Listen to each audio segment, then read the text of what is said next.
Prince Philip, Queen Elizabeth's late husband, helped modernise the monarchy and steer the British royal family through repeated crises during 7 decades of service.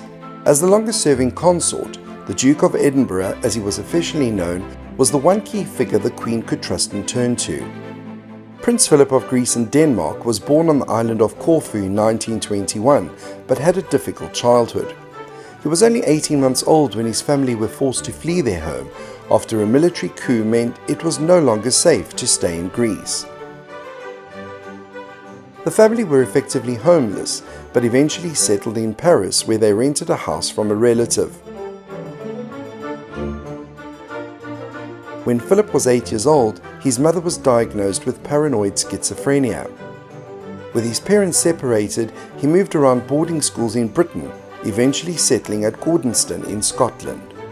Many argued it was his school days that would shape Philip into the man he became, with its emphasis on great outdoors and teamwork. While his military career was at times forgotten and overlooked, it was, however, eventful. When the Second World War broke out, Philip was first sent to the Indian Ocean and then to the Mediterranean.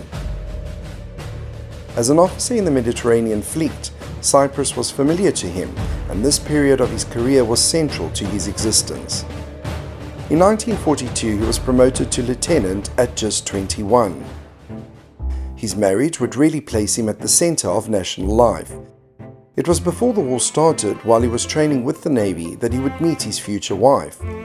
During a royal visit, he was asked to escort King George VI and his wife and 2 daughters, including Princess Elizabeth. The couple stayed in touch during the war by writing letters. While Philip in subsequent years was seen as a loyal and supportive husband, early on some were uncertain about their relationship and did not believe that he was the best match for the princess.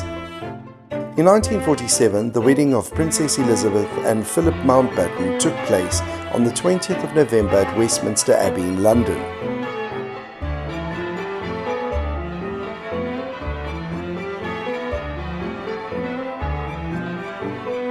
When his wife became queen following the death of her father, Prince Philip's life would change forever.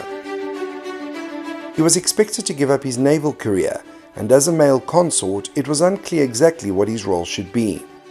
But he shaped his own path, becoming a keen advocate for British business and promoting UK industry around the world. He was also committed to environmental issues.